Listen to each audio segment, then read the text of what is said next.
Good morning po, magandang umaga po sa lahat. Welcome again to my channel, Brother OG De Leon po. Welcome po sa ating Bible study na naman ngayong umagang ito. Ngayon po ay ang ating babasahin ay ang Isaiah Isaiah 29 verse 14 po. So, unahin ko na, Lunes na naman po ngayon. Pasensya na po kung magkakaroon ng konting ingay sa sa ating pag-aaral, ano, at may gumagawa po dito po banda sa kabila, ano po. Pasensya na po kayo. At ulitin ko lang sa mga bago po dyan sa aking channel na nanonood ngayon, mag-subscribe po kayo, i-like nyo po yung ating mga videos, at i-click nyo na rin po yung notification bell para updated po kayo sa mga iba ko pang i-upload, ano po. Salamat po. So, magumpisa na po tayo. Sabi po dito sa Isaiah 29 verse 13 po. 13 pala po ano ang ating pag-aaralan ngayon. Sa Isaiah 29 verse 13. Sabi po dito, sasabihin naman ni Yahweh, sa salita lamang malapit sa akin ang mga taong ito. Sabi niya, at sa bibig lamang nila ako iginagalang, subalit inilayo nila sa akin ang kanilang puso, at ayon lamang sa utos ng tao ang kanilang paglilingkod. Tayo po ay manalangin. Magsiyuko po tayo. Yes Lord, hallelujah Lord. Ama namin sa langit, marami pong ulit salamat sa umagang ito sa pagkakataon na naman na ibinigay mo po sa amin upang makapag-aral, makarinig, O God, ng iyong mga salita, Lord. Ang iyong mga salita nga makapangyarihan upang kami lahat ay patatagin sa aming pananampalataya.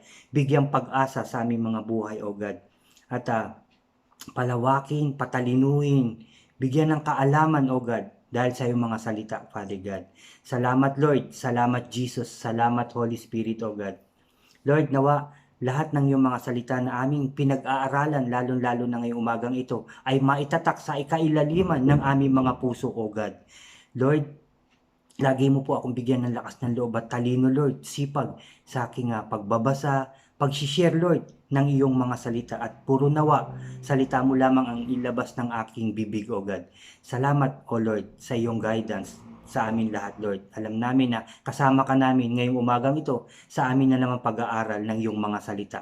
Thank you, Lord. Thank you, Jesus. Thank you, Holy Spirit. Pinupuri ka namin, pinasasalamatan, sinasamba at dinadakila, O Diyos, sa tanging pangalan ng aming Panginoong Kristo.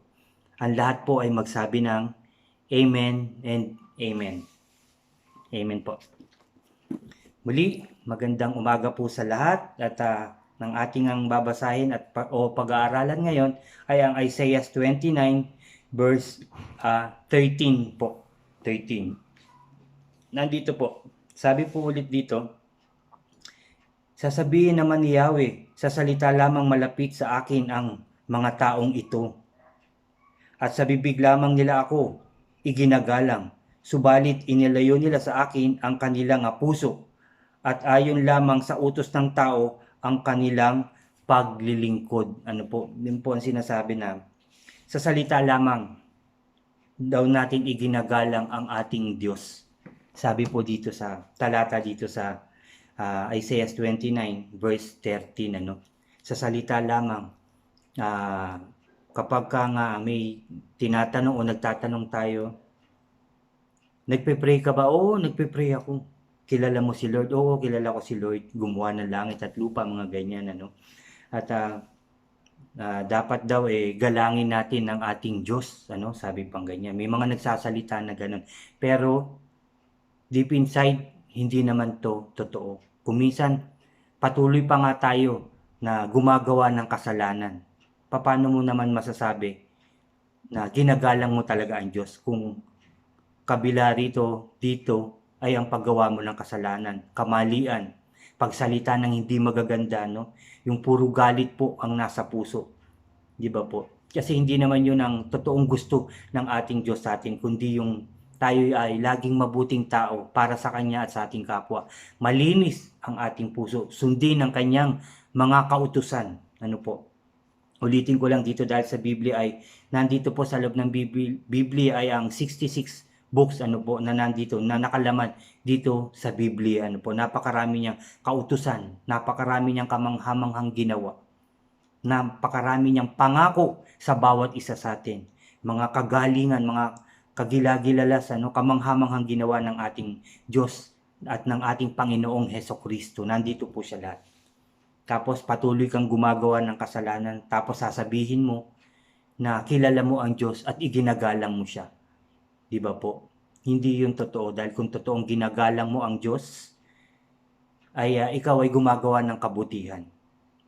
O sabihin na natin, lahat naman tayo, lahat po tayo ay makasalanan.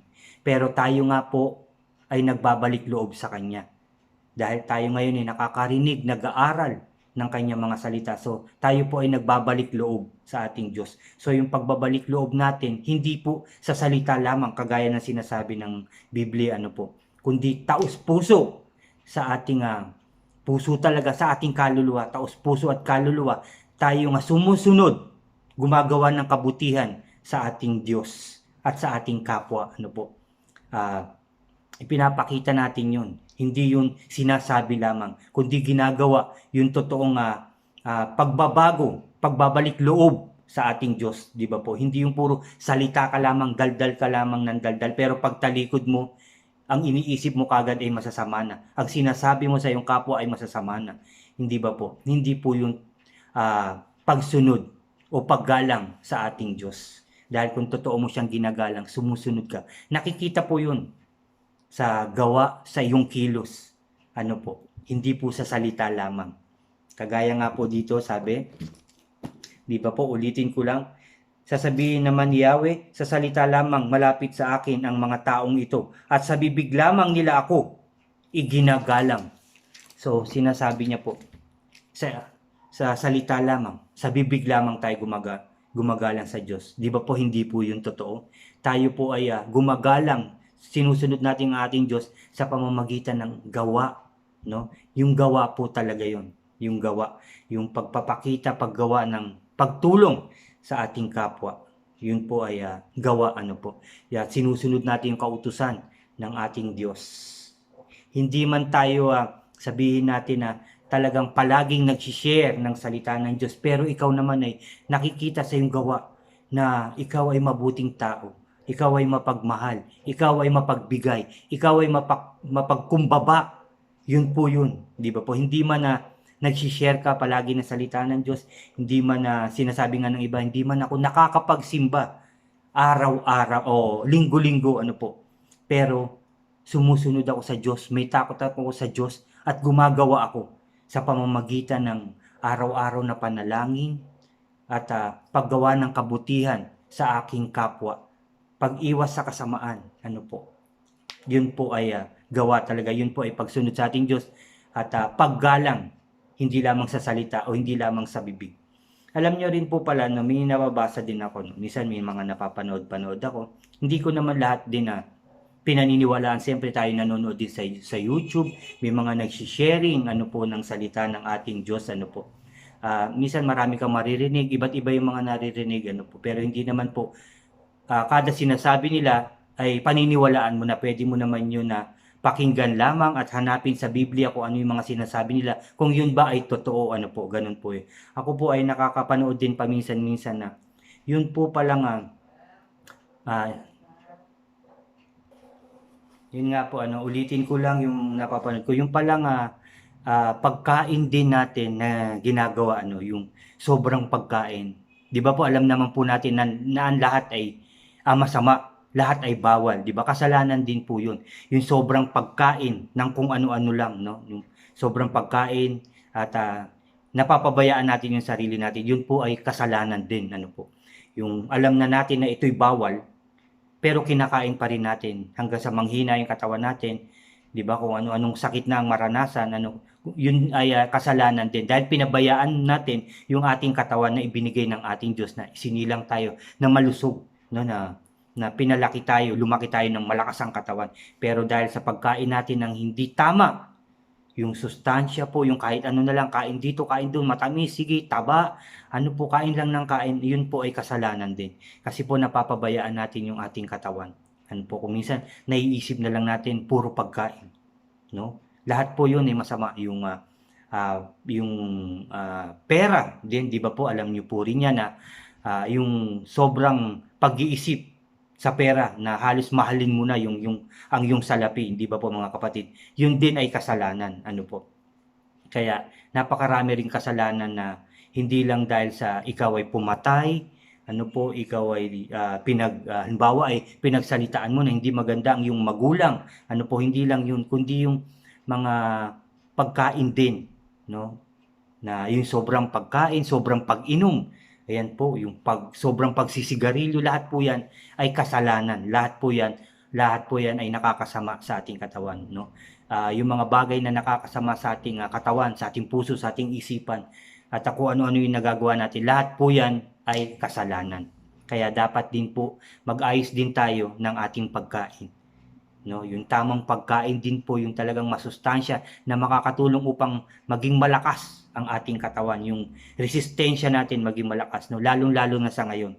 Meron po tayong pandemic ngayon, kaya dapat natin palakasin ang ating katawan. Yun din po ay tulong natin upang makaiwas sa kasalanan, upang mapalakas natin ang ating katawan at mapaglabanan natin lahat ng klaseng karamdaman, no. Tapos tayo ay mananalangin ng buong puso't kaluluwa. Protektado lalo tayo ng ating Diyos. Ano po? So, yun po. Yung paggawa ng kasalanan, yung pagkain din ng sobra-sobra, kasalanan din po yun. No? Kaya po sinasabi dito, sa salita lamang, kung minsan, diet ako, pero pagtalikod mo, ang dami palang kinain. Or nakatago pala sa kwarto kung ano-anong chichirya, mga inumin, mga soda, mga ganyan, ano po, soft drinks, ano po, yung mga ganun. So, kasalanan din po yun. Kaya tayo po ay magsalita ng totoo at tama lamang. No, ibuka natin yung bibig natin na tama at totoo yung ating mga sinasabi. Ano po?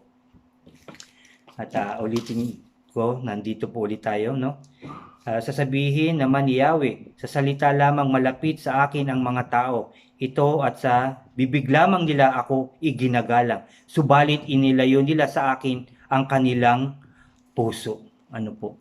Yun nga po, dahil sa hindi tayo sumusunod sa ating Diyos, salita lamang sinasabi natin, magpe-pray ako mamaya, pero hindi ka pala nag-pray, o nakalimutan mo palang mag-pray, ano po. So yung puso mo nawawala sa ating Diyos. So yun po yun. Sige, sisimba ako next week, pero may lakad pala tayo, may pasyal pala tayo, may birthday palang aatinan, ano po. So lumalayo po, inilalayo po natin yung ating puso sa ating Diyos, sa pagsisinungaling, ano po, sa pagsasalita ng mga hindi totoo, ano po. Ganun po yun mga kapatid. Dapat kung ano yung ilalabas natin, dapat sa ating bibig, lagi nating iisipin at ipanalangin natin na puro magaganda lamang at tama ang ating sabihin, ang ilabas ng ating bibig, no? Yun po ang ipanalangin natin sa ating Diyos na gawin sa atin na maging mabuti ang ating puso't isipan upang ang salita lamang natin ay maging maayos. At kumbaga, kung tayo magkukwentuhan, di ba, mai-share din natin yung ating mga napapag-aralan at nababasa natin. Yun po ang mas maganda. Hindi po yung puro chismis dito, chismis doon ang napapag-usapan, yung ibang buhay. Di ba po, ang ating pinagkukwentuhan. Mas maganda po yung sharing. Yun po ang maganda, para hindi po lumayo yung ating puso sa ating Diyos. Kasi pagka tayo lagi nag-share, lagi tayo pong nananalangin, lagi natin iniisip yung mga napapag-aralan natin, napapanood natin sa mga videos ngayon, ano po, sa mga FB live na mga service, na mga church, yung mga preaching po ng mga pastors, bishops, ano po. Yun po ay maitanim natin sa ating puso't isipan. At yun din ang masabi natin sa ibang tao, lalo-lalo na sa ating mga mahal sa buhay. Yun po ay lalo tayong napapalapit sa ating Diyos. Hindi po tayo nalalayo sa ating Diyos. Hindi kagaya ng paggawa lamang ng hindi maganda, pag-iisip ng hindi maganda, kung ano-ano lang yung ginagawa. Nalalayo po tayo sa ating Diyos. Ano po? Kaya dapat lagi tayong manalangin na lalo tayong malapit sa ating Diyos. Kung talaga tayo ay nagbabalik loob, yun po ang ating gawin. Gumawa ng kabutihan, sundin ang ating Diyos. Laging manalangin, humingi ng tulong, gabay at proteksyon sa ating Diyos para malapit na malapit tayo sa ating Diyos. Kagaya dito, hindi tayo magaya o hindi tayo maging ganito na sinasabi na subalit inilayo nila sa akin ang kanilang puso. Dapat po lagi tayong malapit sa ating Diyos upang tayo ay protektado, upang tayo ay maging malakas, upang tayo ay maging hawa, upang tayo lagi ay magtagumpay sa ating buhay. Ano po? Laging ang salita ng Diyos ang ating pinamumuhay, ang ating naiisip-isip, ang ating pinagbubulay-bulayan. Ano po? Upang hindi tayo malayo sa ating Diyos. Sabi pa po dito, at ayon lamang sa utos ng tao ang kanilang paglilingkod. Ano po? Kagaya po example ng pagsisimba, no? Sa pagsisimba po tayo mag-umpisa. Nung mga nakaraang mga buwan o nung wala pa tayong pandemic, wala pang lockdown, ano po, may mga nakakapagsimba. Pero dahil lamang sa marami kang kasama para makitang nagsimba ka rin. O para makita ka ng pastors mo na nagsimba ka. 'Di ba? O kumisan, oy, magsimba ka naman, hindi ka na nagsisimba. Sige na nga, bukas sama ako sa inyo. Di mga ganong bagay. Hindi po siya kusang loob na ikaw ay nagsisimba. Hindi kusang loob yung gusto mong makarinig ng salita ng Diyos. Hindi kusang loob yung gusto mong magpuri sa Diyos. Hindi kusang loob yung pagpapasalamat mo sa ating Diyos. Ano po? Kasi maganda rin po talaga yung nagsisimba. Ano po? O nakakarinig ng salita ng Diyos. Na kahit sa mga live streaming, online po, live, ano po, maganda rin po yun na nagsisimba ka, nakikibahagi ka sa pagpapala ng Diyos. Nandun yung magpupuri ka rin. Pag sinabing taas ang kamay, tataas din ang kamay, papalakpak ka din. Ano po, tapos pipikit ka, ihanda mo yung puso't isipan mo sa panalangin o sa pag-awit. Ano po, yung ganun po. Yung kusang loob po, yung hindi lang may kasama kasi o kasi niyaya ako. O para makita ni Pastor, umattend ako kasi halos 4 na linggo na akong hindi umattend. Or nanood, halimbawa sa live stream, o nanood yung mga mentoring, ano po. Ako baka sabihin nila hindi na ako uma-attend. Yung para lang may masabi, dapat po taos puso. Hindi yung sa utos lang ng tao, hindi yung chinat ka lang, kung kailan i-chat ka o i-message ka, saka ka lang makaka-attend, saka ka lang manonood, ano po. At dapat kusang loob lahat ng ating gagawin.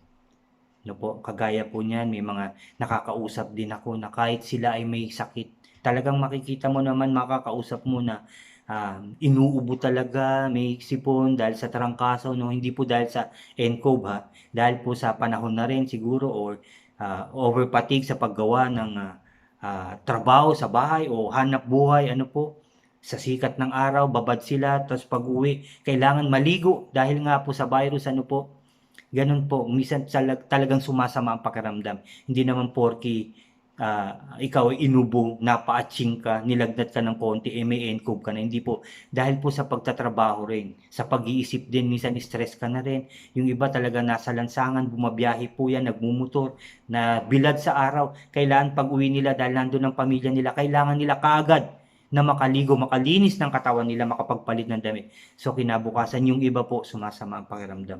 Pero yung iba po sa yung ibang talagang nagpupuri, nagsisimba na kahit masama ang pakiramdam. Kasi may mga churches po dito sa buong Pilipinas na meron naman mangilan-ngilan talagang nagsisimba sila. Ano po, pero mga ilang piraso lang na pinapayagan naman na yun. Ano.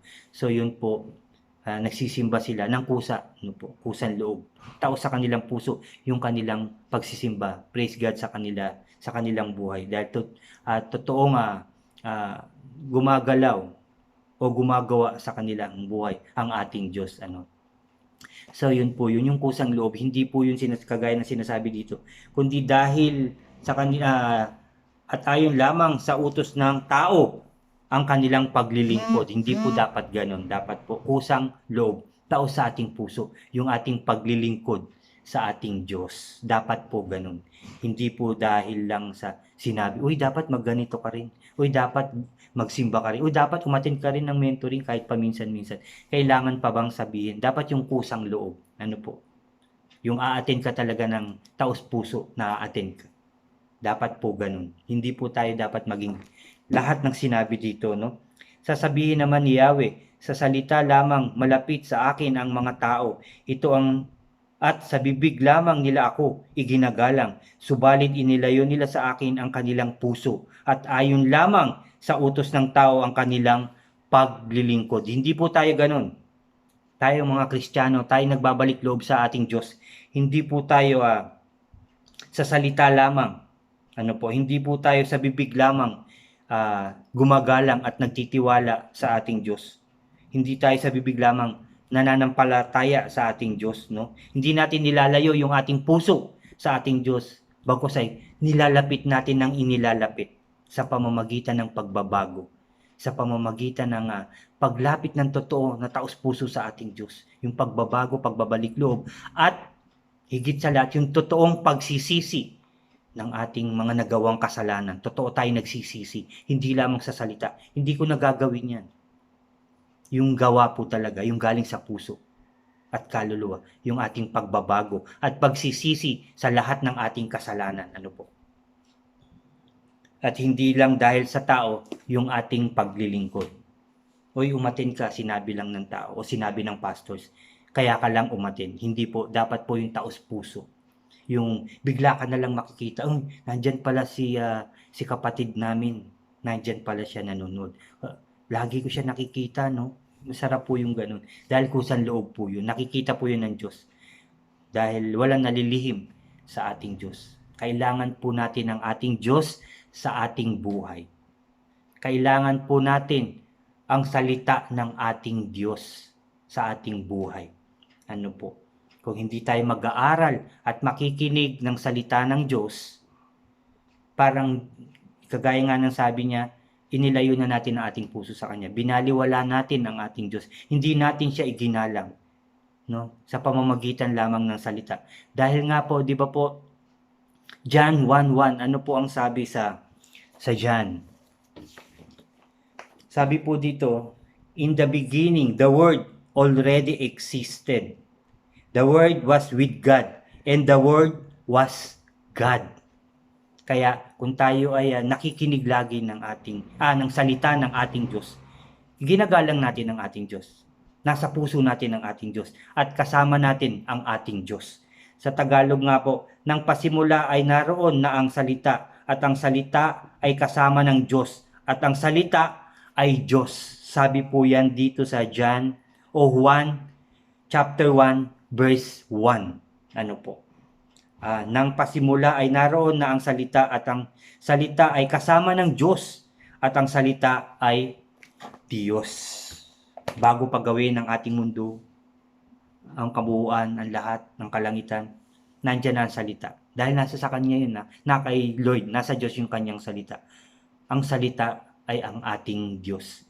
Kaya kung tayo nananalig sa salita ng Diyos, nagtitiwala sa salita ng Diyos, sumasa atin ang Diyos. Ang salita niya, doon tayo nabubuhay. Doon tayo nakasandal sa kanyang mga salita, sa kanyang mga pangako, napakaraming pangako ng ating Diyos. Kung tayo ay lalapit sa kanya ng taos-puso't kaluluwa, hindi tayo magkukulang, bagkus, labis-labis ang kanyang biyayang ibibigay sa atin. Dahil totoo tayong nagtitiwala, lumalapit sa kanya, umaasa sa ating Diyos. Kaya lahat ng ating hilingin ay kanyang ibibigay. Yun po ang kanyang pangako sa atin. Kaya ang salita dapat po natin isama sa ating buhay. Kung wala ang Diyos, paano po ang ating buhay? Wala pong magpoprotekta sa atin. Walang magbibigay ng biyaya sa atin. Walang magbibigay ng pagkain. Walang magbibigay ng kalakasan sa atin. Walang magbibigay ng katagumpayan sa atin kung wala ang Diyos. Kung hindi tayo sa salita ng Diyos ay mamumuhay. Kundi sa salita ng Diyos tayo ay laging naroroon. Lagi tayong magsasaliksik sa salita ng Diyos dahil napakarami niyang pangako, napakarami niyang ginawa, kamanghamanghang ginawa. Kaya mga kapatid, I pray na ang salita ng Diyos ay ating isabuhay. Ang ating mga napapag-aralan, mga kapatid, ay ating isapuso't isipan at isabuhay ng bawat isa sa atin. Yun po ang aking dalangin. Sa akin, sarili, sa aking pamilya, sa inyong lahat, sa ating kapitbahay, sa ating mga kaibigan, sa mga mahal natin sa buhay, sa lahat ng tao sa mundo. Ang salita ng Diyos ay isabuhay. isama araw-araw sa ating pamumuhay. Yun po ang aking dalangin, mga kapatid. Magsaliksik, makinig araw-araw ng salita ng Diyos, magbasa ng salita ng Diyos, at hindi lamang basahin, kundi isa puso't isipan at isa buhay ng bawat isa sa atin. Yun po ang aking panalangin para sa atin lahat, upang tayong lahat ay maging maayos, upang mapagtagumpayan natin ang labang ito, lalo-lalo na sa pandemic na meron tayo. Magtiwala po tayo sa ating Diyos. Huwag puro salita lamang, sabi nga dito. Huwag puro lumalabas lamang sa bibig, kundi sa gawa din. Ipakita natin sa Diyos, hindi lang sa tao, kundi sa ating Diyos. Mahalaga na ipakita natin sa gawa, yung gawa po, yung nakikita sa puso natin at kaluluwa, yung ating pagbabago, pagsisisi sa lahat ng kasalanang nagawa natin. Yung totoong pagmamahal sa ating kapwa, lalong-lalo na sa ating Diyos. Kasi pag sinusunod natin siya, ang kanyang mga salita ay nasa ating puso, mahal natin ang ating Diyos. Nakikita niya po yun.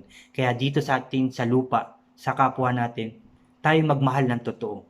Even sa mga taong nakasakit sa atin ng loob, nakagawa ng hindi maganda, nakapagsalita ng hindi maganda, mahalin po natin sila ng taos puso. Sabi nga ng Diyos, dapat pag nagmahal ka ng tao, yung kagaya ng pagmamahal mo sa iyong sarili. Magpatawad po tayo ng totoo sa lahat ng taong nagkasala sa atin. Sa lahat po, sa lahat. Hindi lang siya, dahil siya ay dati mong minahal, pinapatawad kita. Dahil siya ay nagbigay sa iyo, pinapatawad kita. Dahil siya ay nakatulong sa iyo, pinapatawad kita. Hindi po ganun. Lahat po ay patawarin natin. Hindi man siya kaagad na nakahingi ng tawad, siya ay malayo o siya ay umiiwas sa iyo, patawarin mo na po siya. Ano po, dapat po ganun. Mahalin mo siya at patawarin ng buong puso't kaluluwa at magpakumbaba sa lahat ng tao. Ano po, tayo magpakumbaba. Sabi nga din kahapon sa aming napag-aralan, tayo'y lumuhod. Dahil yung pagluhod sa ating Diyos, yun ay pagpapakita ng ating pagpapakumbaba. No? Hindi tayo kailangan lumuhod sa tao, kundi sa Diyos lamang. Ibig sabihin, tayo rin ay magpakumbaba sa tao. Kung siya man ay ayaw lumapit dahil siya ay galit, tayo na ang gumawa ng paraan para maging mapalapit tayo sa Kanya, para magkalapit o makapag-usap man lang tayo, no? At sabihin mo sa Kanya, kung anuman ang aking nagawang kasalanan sa iyo, sorry. At kung anuman din ang nagawa mong kasalanan sa akin, pinatatawad na kita. Kung ayaw mo pa akong makausap ngayon, okay lang. Basta ito lang ang gusto kong sabihin sa iyo. Pinapatawad na kita. At humihingi rin ako ng tawad sa aking mga pagkukulang at pagkakamali sa iyo. At sinasabi ko rin sa iyo, na mahal kita at mahal na mahal ka ng Diyos. Di ba po? Napakasarap po sa puso nung ganun. Magpatawad, magmahal ng totoo sa ating kapwa, sa ating kagalit, yung mga nakasama natin ng loob, nakasamaan ng loob, no? Yung nagtampo sa atin, sabihin natin mahal natin siya. Pinapatawad na kita. Tayo na po ang magpakumbaba. Yun po ang tinuturo sa atin ng Diyos. Dahil kung gagawin mo yun, hindi malayo ang puso mo sa ating Diyos. At ang ating Diyos ay sumasayo at sumasa akin. Amen and amen. Napakasarap po ng ganong feeling. Sarap po. Kaya tayo mga kapatid, tayong lahat, yun po ang ating gawin. Magpakumbaba, magmahal ng totoo. Magbalik loob ng totoo sa ating Diyos. Yun po ang ating gawin. Magsisi sa lahat ng kasalanan. At sigurado ko, ngayon mismo, yung inaantay mong biyaya galing sa ating Diyos, parating na sa iyong buhay. In Jesus' name. Pagpapalain tayo ng Diyos. Yun ang kanyang pangako. Dahil binago ng Diyos ang ating mga puso't isipan at pagkatao. Nagbalik loob na tayo ng taos puso at kaluluwa. Kaya ang blessings na inaantay mo ay nandyan na. In Jesus' name. Magtiwala ka lamang sa ating Diyos. Huwag sa salita, huwag sa bibig, kundi sa gawa mismo. Ang pagtitiwala, pagmamahal, pagsunod, paggalang sa ating Diyos ay nanggagaling sa paggawa, galing sa puso at kaluluwa, hindi po sa bibig lamang. Salamat po sa pagsama nyo sa ating Bible study na naman ngayong umagang ito. Alam ko na bless po kayo dahil ako po ay bless na bless sa ating napag-aralan ngayon. Salamat sa ating Diyos. Salamat sa ating Diyos. Salamat sa ating Panginoong Hesukristo. Salamat, Holy Spirit. Samahan niyo po ulit ako sa ating panalangin ngayong umagang ito. Ihanda na po ulit natin ang ating puso sa pakikipag-usap na naman sa ating Diyos. Magsiyuko po tayo. At kung ano man yung ating ginagawa ngayon ay kalimutan na po muna natin. Mamaya na po natin yan gawin. Yung mga isipin na kung ano-anong problema na po.